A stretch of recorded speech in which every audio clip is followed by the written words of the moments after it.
지금 생각해도 잘 모르겠습니다. 그 소년이 누군가 하면 바로 접니다. 여러분, 미스바 하면은 저는 이 잠실 주경기장에서 있었던 미스바 대각성 성회가 떠오르는데, 제가 분명히 알고 있는 것 하나는 그 소년이 거기서 주청경 씨를 만나지 못했다는 겁니다. 주청경은 또 뭐야? 여러분, 사무엘이 온 이스라엘에 사람을 보내서 미스바로 모이라고 했어요. 미스바는 예루살렘 북쪽에서 한 12km 떨어진 곳에 있었습니다. 베냐민 지파의 땅이었습니다. 사무엘이 이스라엘 백성들을 소집하니까 이스라엘 백성들이 다 미스바로 모였습니다. 6절 상반절 말씀을 같이 읽어보겠습니다. 같이 읽겠습니다. 그들이 미스바에 모여 물을 길어 여호와 앞에 붓고 그날 종일 금식하고 거기에서 이르되 우리가 여호와께 범죄하였나이다 하니라. 그들이 미스바에 모여서 물을 길어서 여호와께 부었습니다. 물을 붓는다는 건 회개의 눈물을 쏟는다는 거죠. 하루 종일 금식했습니다. 회개의 금식이었고 애통의 금식이었습니다. 사무엘이 깨우쳐 주어서 한 입술로 부르짖었습니다. 우리가 여호와 앞에 범죄하였다. 미스바는 한데 모여서 회개한 자리였어요. 대각성의 자리였습니다. 여러분, 이들에게 어떤 일이 있었을까? 이스라엘 백성들에게. 이때 이스라엘 백성들은 블레셋을 상대하고 있었습니다. 여러분, 블레셋은 가나안 땅 남서쪽 해안 지역을 차지했던 백성들인데, 그때 블레셋은 강해도 너무 강했어요. 전장에서 패전했던 날, 이스라엘과 블레셋이 싸웠을 때 블레셋이 이스라엘을 꺾었던 날, 이스라엘의 장로들은 모여서 하나님의 성소가 있던 실로로 사람을 보냈습니다. 그리고 언약궤를 가지고 오게 해요. 언약궤가 이스라엘 진영에 들어오자 이스라엘 군대의 사기가 충천합니다. 여러분, 그러면 이때 이스라엘 군이 블레셋을 이겼을까요? 졌을까요? 언약궤가 있습니다. 이스라엘 백성들, 이스라엘 군사가 블레셋 군사를 물리쳤을까요? 아니면 졌을까요? 대답하셔도 괜찮아요. 여러분, 이길 줄 알았어요. 하나님의 임재가 있는 언약궤가 있게 이길 줄 알았습니다. 근데 졌어요. 그냥 패배가 아니었습니다. 대패였어요. 실로에서 이 언약궤를 메고 왔던 대제사장 엘리의 아들 홈니와 비느하스도 그 자리에서 죽었어요.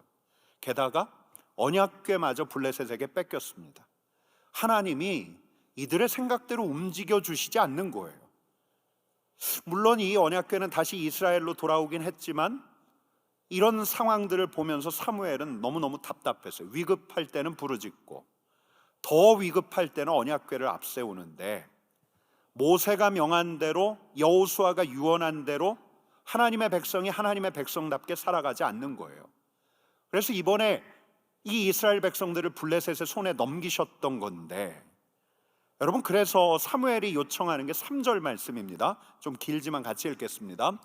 사무엘이 이스라엘 온 족속에게 말하여 이르되 만일 너희가 전심으로 여호와께 돌아오려거든 이방 신들과 아스타롯을 너희 중에서 제거하고 너희 마음을 여호와께로 향하여 그만을 섬기라.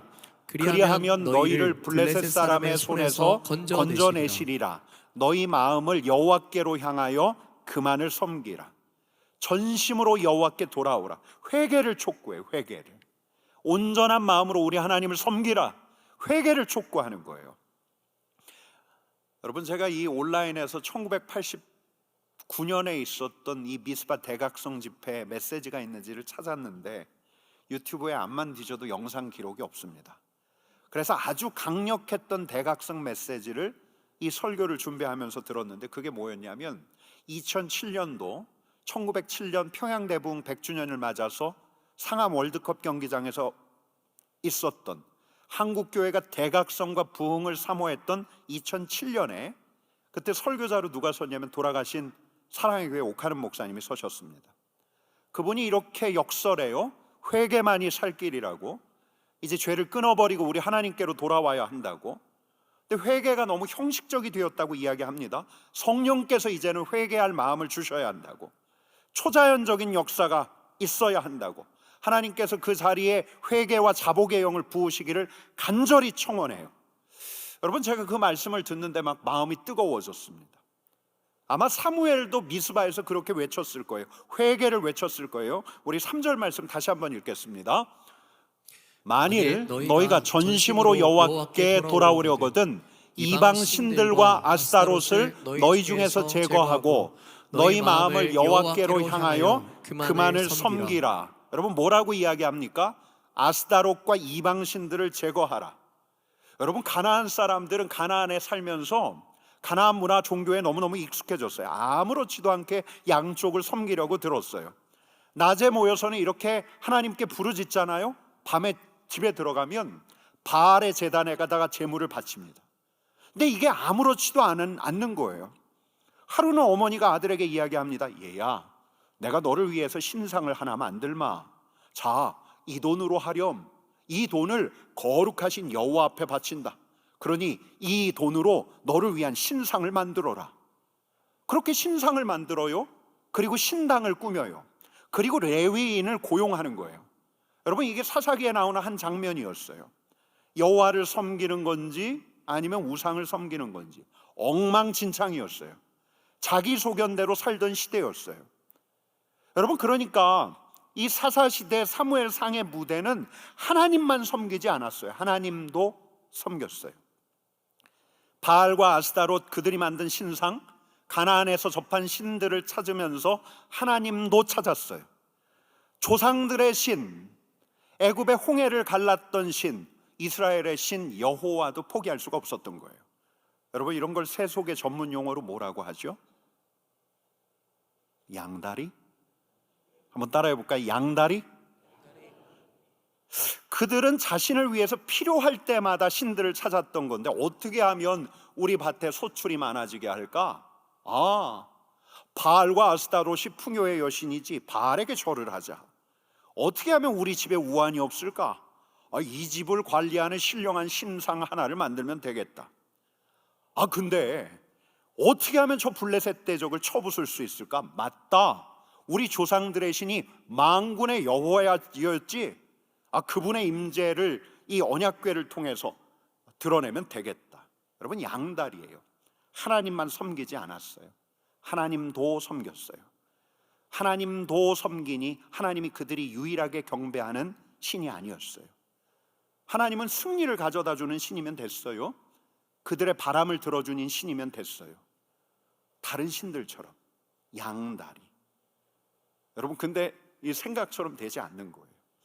하나님이 그들의 생각처럼 움직이지 않아요. 하나님의 언약궤를 딱 전장에서 앞세우면 승리할 줄 알았는데 그러지 않았어요. 하나님을 조정할 수가 없는 거예요. 대체 원인이 뭘까? 원인이 뭘까? 사무엘이 말하는 거예요. 하나님만 섬기라. 하나님도 섬기지 말고 하나님만 섬기라. 양다리 끝내고 하나님께로 돌아오라. 뭐 이런 고리타분 이야기를 하나.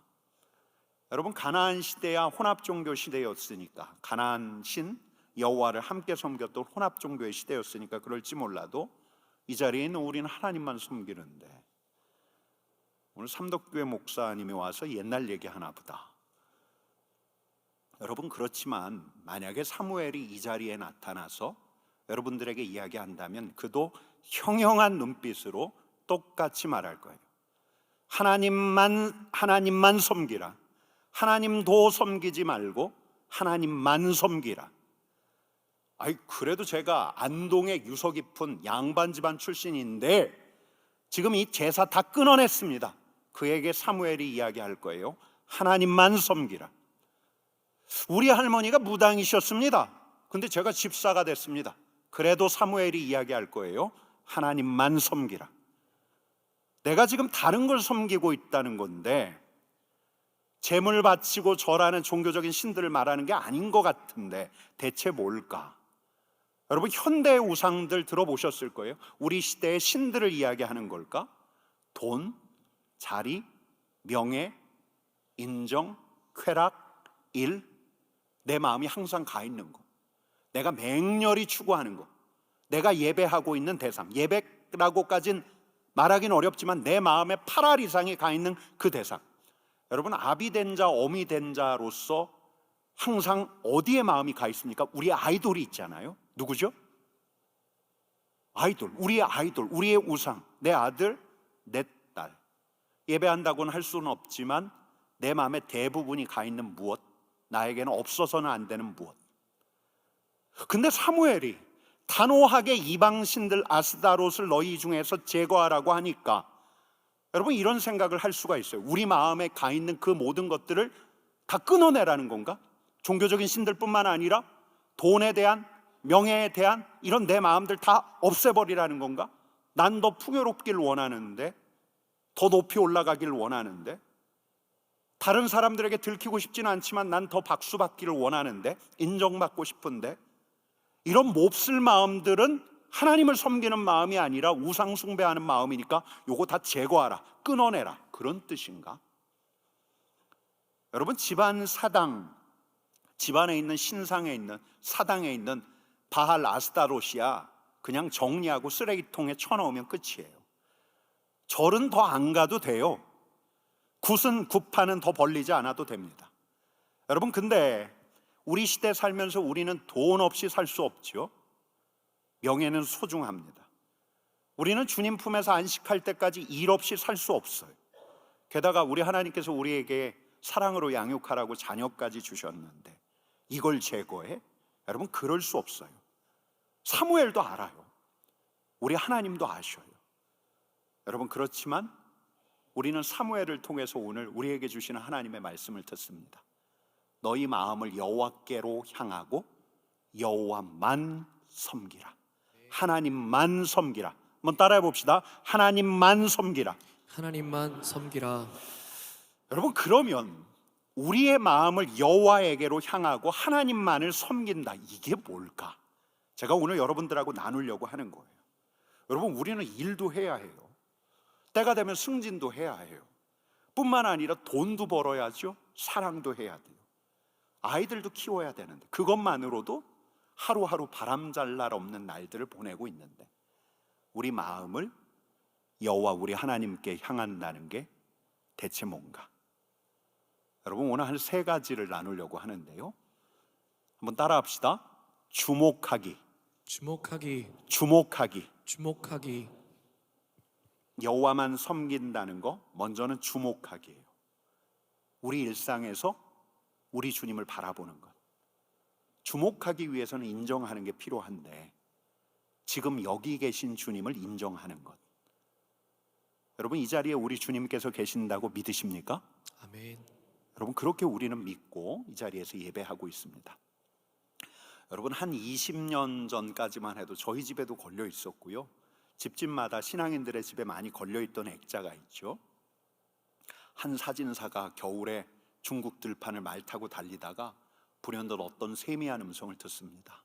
찍어라, 사진을 찍어라. 그래서 눈이 군데군데 녹은 그 장면을 카메라에 담잖아요. 집에 와서 인화를 해보니까 거기에 뭐가 있었죠? 우리 주님의 얼굴이 있었어요. 이 그림이 준비되었는지 모르겠습니다. 예. 여러분, 근데 저는 이 그림도 그림이지만 그 밑에 나와 있는 이 문구가 너무 아름다워요. 그리스도는 이 집의 주인이시요 식사 때마다 보이지 않는 손님이시요 모든 대화에 말없이 듣는 이시라. 말없이 듣는 이시다. 여러분, 여호수아에게 우리 하나님께서 주셨던 말씀이 뭐죠? 내 하나님 여호와가 너와 함께 하느니라. 여러분, 우리 하나님께서는 늘 함께 하신다고 하셨어요. 우리 주님도 그러셨고요. 여기 계신 주님을 인정하는 것. 여기에도 계시고 우리 집에도 계시고 우리 집의 주인이시고 우리 식사 때마다 보이지 않는 손님이시고 내가 주고받는 대화 다 듣는 분이 누구? 우리 주님이신 것. 이 주님을 없는 존재로 취급하지 않는 것. 근데 여기서 한 걸음 더 나아가서 이분을 주목하는 것. 우리 하나님을 주목하는 것. 여러분, 저도 말씀을 준비하다 보면 가끔 우리 주님의 존재감을 느낄 때가 있어요. 어떤 기척이라고 표현할 만한데 그 기척을 느끼고 나면 더 명료해져요. 이게 제 개인적인 신비 경험이기도 한데요. 여러분, 우리가 읽었던 이 사무엘상 본문의 주인공은 이제 후반부로 넘어가면 다윗이에요. 다윗. 근데 이 다윗을 보면 다윗이야말로 정말 매 순간 하나님을 주목하는 자였구나, 그걸 생각하게 돼요. 여러분, 다윗을 죽이려고 했던 사람 하나가 있죠. 누구였죠? 사울이 죽이려고 했잖아요. 끝까지 쫓아가서 죽이려고 했는데 다윗이 사울을 처리할 기회가 몇 번 있었죠? 몇 번 있었어요. 특별히 엥게디 동굴 같은 데서 다윗이 그의 부하들하고 안쪽 깊숙한 곳에 들어가 있는데 사울이 잠깐 일을 보러 들어온 거예요. 다윗의 부하가 뭐라고 이야기합니까? 다윗, 저 사람 지금 죽입시다. 당신의 대적을 지금 죽입시다. 근데 다윗이 어떻게 해요? 살짝 다가가서 사울이 벗어놓은 그 겉옷자락을 살짝 뱁니다. 베면서도 마음에 찔림을 얻어요. 왜? 사울은 하나님의 기름 부음 받은 자니까. 하나님을 의식하니까 사울을 죽일 수가 없는 거예요. 하나님을 주목하니까 기름 부음 받은 자 옷자락을 잘랐음에도 불구하고 가책을 느끼는 거예요. 주님께서 나를 보시는데, 주님께서 내 행동을 하나하나 보시는데 그 주님을 주목하는 거죠. 여러분, 이게 여호와만 섬기는 거예요. 우리 주님만 섬기는 거예요. 주님만 섬기는 건 주목하는 것. 또 하나를 찾는다면 청종하는 거예요. 한번 따라해 봅시다. 청종하기. 청종하기. 청종하기. 청종하기. 청자는 들을 청이에요. 종자는 따를 종입니다. 우리 주님께서 곁에 계시니까 곁에 계신 주님께 묻는 거예요. 주님, 어떻게 해야죠? 뭘 해야죠? 귀를 쫑긋 세우고 들을 준비를 하면서 주님께 묻는 거예요. 주님, 어떻게 해야죠? 주님, 제가 범업교회 가서 한번 말씀을 전해야 하는데 어떤 말씀 전할까요? 묻는 거예요. 여러분, 다윗은, 제가 오늘 다윗 이야기를 계속 하는데요, 우리 하나님을 늘 주목했을 뿐만 아니라 우리 하나님께 늘 물어보는 사람이었어요. 한 번은 이런 소식이 들려와요. 저 블레셋 사람이 그일라를 칩니다. 하나님, 그렇다면 내가 저 그일라로 가서 블레셋과 전쟁을 해도 되겠습니까? 그일라를 구해도 되겠습니까? 곁에 계신 우리 하나님께 물으니 하나님께서 다윗에게 말씀하십니다. 그래, 블레셋을 치고 그일라를 구원해라. 다윗은 들었고 그대로 따랐어요. 그리고 그일라 지역을 건졌어요. 그랬더니 사울이 이 다윗이 그일라에 있는 걸 알고 군대를 몰고 와요. 다윗이 물어요. 하나님, 그일라 사람들이 저를 사울에게 넘겨줄까요? 우리 하나님께서 말씀하십니다. 맞아, 그일라 사람이 너를 사울에게 넘겨주려고 해. 여러분, 다윗은 알았어요. 하나님께서 말씀하시는 분임을, 우리 하나님께서 말씀을 주시는 분이심을. 여러분, 사무엘 상하를 쭉 읽다 보면 다윗이 어떤 인물로 드러나냐면 그는 묻는 사람이었고 듣는 사람이었고 순종하는 사람, 청종하는 사람이었어요. 반면에 이 다윗을 죽이려고 했던 사울은 이런 경고의 말씀도 받아요. 사무엘상 15장 22절 23절 말씀 같이 읽어보겠습니다. 순종이 제사보다 낫고 듣는 것이 순양의 기름보다 나으니 이는 거역하는 것은 점치는 죄와 같고 완고한 것은 사신 우상에게 절하는 죄와 같으니라.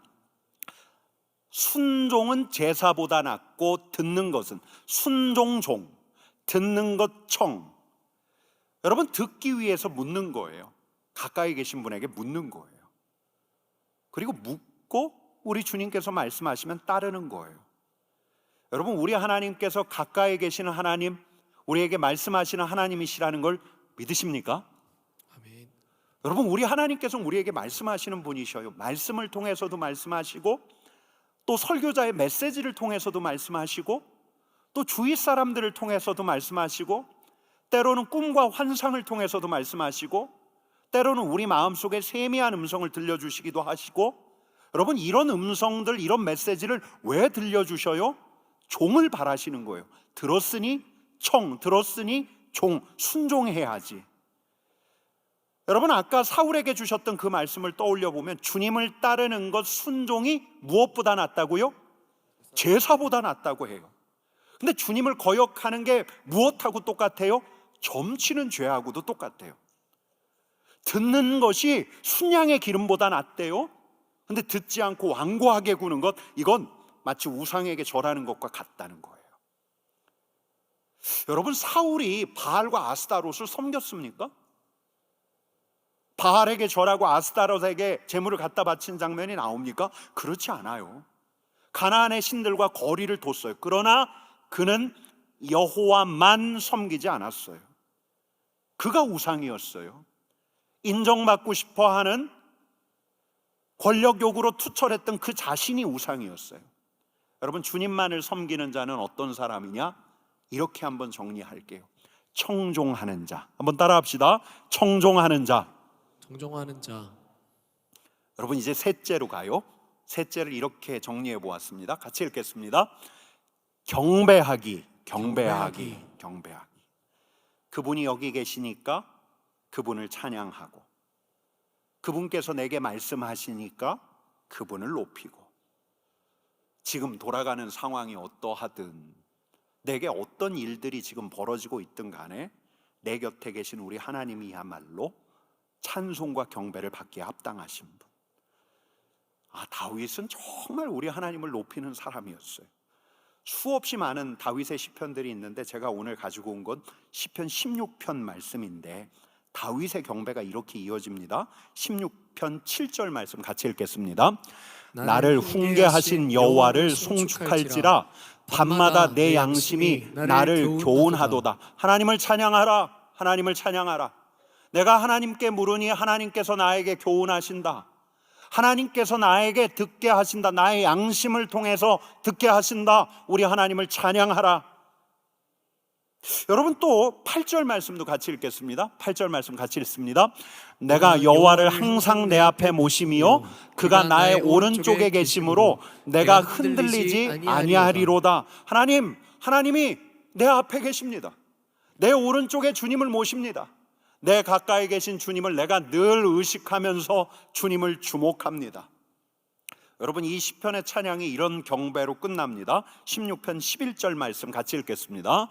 주께서 생명의 길을 내게 보이시리니 주의 앞에는 충만한 기쁨이 있고 주의 오른쪽에는 영원한 즐거움이 있나이다. 아멘. 여러분, 다윗의 삶과 시편을 여러분들도 많이 보셨을 텐데 쭉 읽다 보면 유진 피터슨이란 목회자가 그의 영성을 이렇게 정의하거든요. 현실에 뿌리 박은 영성, 현실에 뿌리 박힌 영성을 가졌던 자라고 이야기하는데 이 말이 딱 맞는 것 같아요. 그는 특별한 사람이 아니었어요. 우리랑 똑같이 현실에 대한 불안과 두려움을 안고 살던 사람이었는데 그는 늘 하나님과 동행했어요. 어떻게 동행했는가? 우리 하나님을 주목했고, 우리 하나님의 말씀에 청종했고, 또 우리 하나님께 경배했고, 하나님을 높였고, 우리 하나님이 욕망을 성취하기 위한 수단이 아니었고, 경쟁자를 물리치기 위한 도구가 아니었고, 우리 하나님은 목적 그 자체, 인격적인 대상, 추앙과 사모의 대상, 우리 하나님은 영광을 받으시기에 합당하신 분. 여러분, 우리 하나님께서 그런 다윗을 너무 기뻐하신 거예요. 다윗은 우리랑 똑같아요. 불안했어요. 두려워했어요. 똑같이 이 마음 안에 아우성치는 욕망이 있었어요. 똑같아요. 마음을 향하여 여호와께로 향하여 그만을 섬기는 자, 우리가 다윗을 통해서 잠깐 나눴어요. 하나님도 섬기고 다른 신도 섬기고. 여러분, 이것을 세속의 전문 용어로 아까 뭐라고 말씀드렸죠? 양다리라고 말씀드렸어요. 여러분, 근데 다른 종교적인 신들, 바알, 아스타롯, 구판, 저 절간 이런 게 아닐 바에야 양다리를 끝내는 법은 우리가 짚고 있는 한 다리를 완전히 떼는 게 아니에요. 우리가 짚고 있는 이 다리로 짚은 그 자리마저도 하나님만 섬기는 자리로 바꿔가야 하는 거예요. 그게 어떻게 가능한가?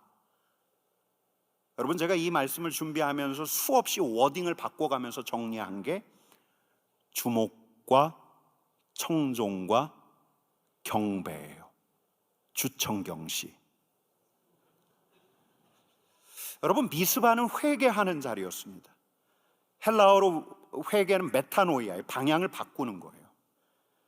그들에게 눈물의 회개는 양다리를 끝내고 마음을 하나님께 맞추겠다는, 그래서 그들의 일상에서 우리 하나님을 주목하고 하나님께 청종하고 하나님을 높이는 삶을 살겠다는 것이었는데, 여러분, 제가 진짜 궁금했던 게 있어요. 왜 우리의 회개는 삶으로 전환되지 않을까? 집회 때마다 허다하게 눈물을 흘리면서 회개한 적이 한두 번이 아닌데, 물론 때로는 형식적인 회개를 하고 있다는 생각이 들기도 하지만, 어느 날 우리가 기도회 때 기도하다 보면 하나님께서 우리에게 회개의 영을 부어주신다는 생각이 들기도 해요. 그런데 왜 내 일상은 여호와만을 섬기는 일상으로 전환되지 않을까? 미스바 대각성 집회가 있었어요. 2007년 평양대붕 100주년 운동이 있었어요. 뜨거운 회개가 있었는데 왜 이게 미스바의 열매까지 이르지 못했던가? 왜 1907년의 부흥이 다시 일어나지 않는가? 여러분, 이게 제 신앙적인 큰 질문 중에 하나였어요. 회개는 있는데. 근데 이 말씀을 준비하면서 이런 잠정적인 결론을 내려봐요. 회개는 방향을 바꾸는 건데, 그러니까 우리 자신의 뒤를 돌아보면서 우리가 지었던 죄를 자복하고 나의 이 정결하지 않았던 마음 우리 하나님 앞에 토로하고 내 죄악들을 참회하는데, 여기까지는 가는데, 물론 여기까지 가는 것도 어려워요. 그래서 회개의 영을 하나님께서 우리에게 부어주시는 게 또 필요한데, 그러나 그럼에도 그 다음까지 가야 하는데, 고개를 돌려야 하는데, 앞으로 내가 어떻게 우리 하나님께로 향할 건가?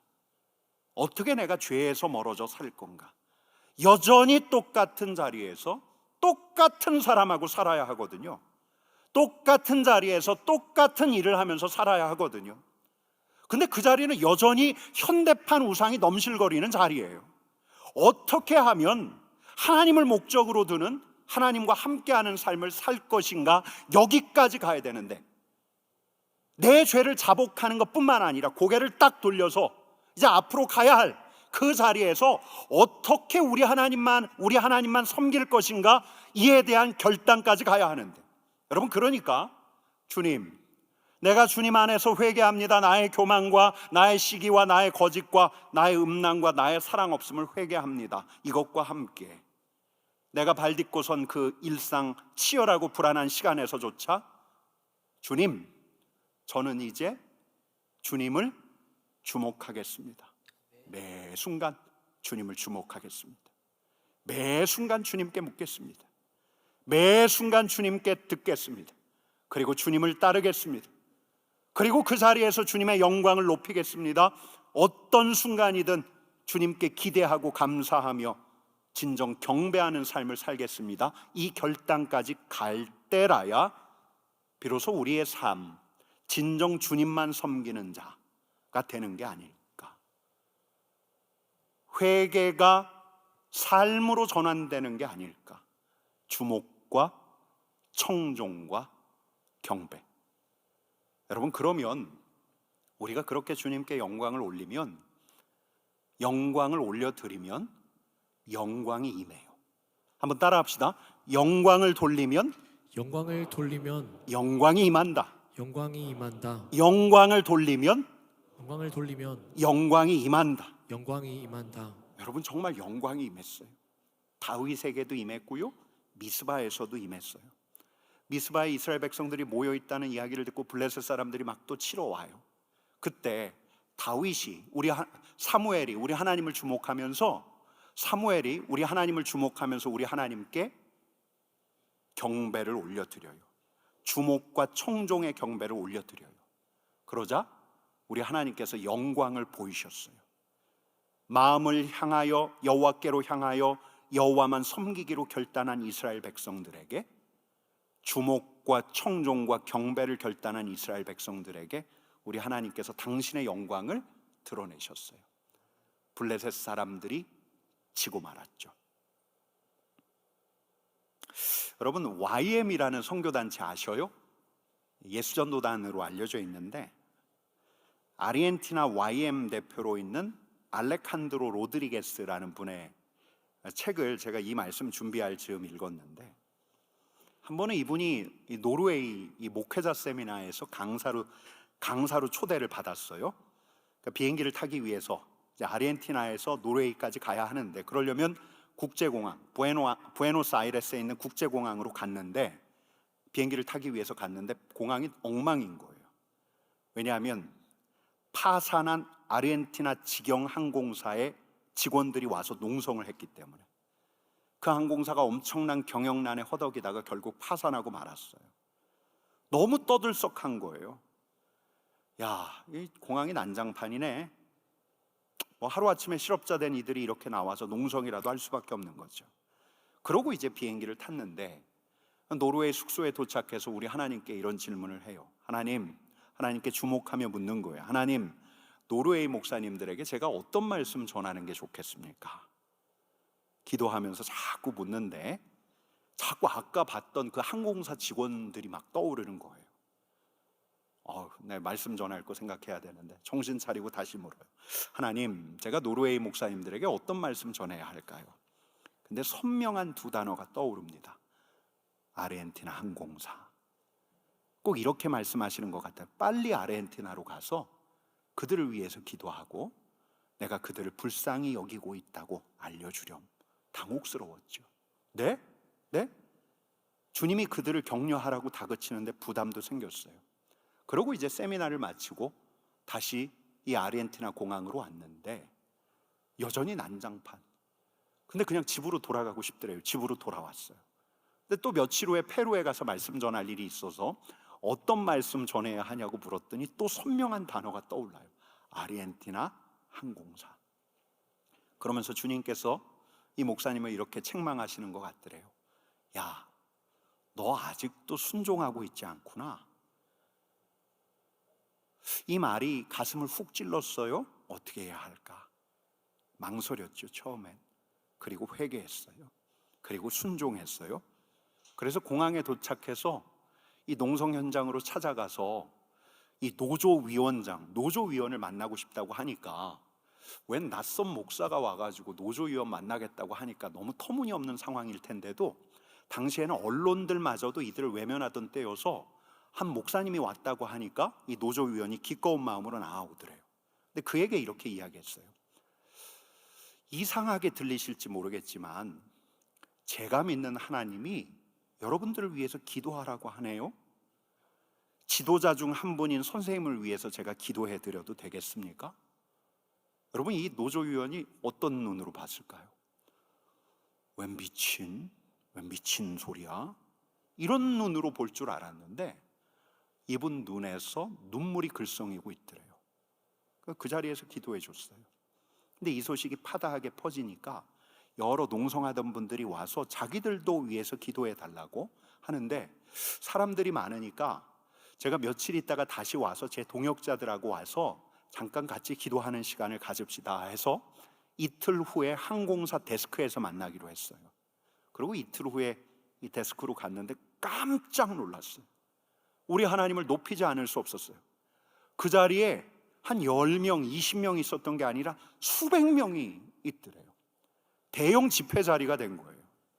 그 자리에서 이 목사님이 묻습니다. 하나님, 제가 이들에게 어떤 말씀 전해야 합니까? 그 말씀대로 그들에게 이야기해요. 여러분과 함께 아르헨티나 항공사를 구해달라고, 여러분들을 구해달라고 기도하고 싶은데 우리 하나님께서는 먼저 해결해야 할 것들이 있다고 말씀하십니다. 여러분들이 하나님 앞에서 범죄하였습니다. 뜬금없는 이야기죠. 아주 싸늘한 기운이 감돌더래요. 근데 철렁했어요. 아르헨티나 항공사가 비리와 부패, 거짓과 부도덕, 이기심, 탐욕으로 얼룩져 있다고 말씀하십니다.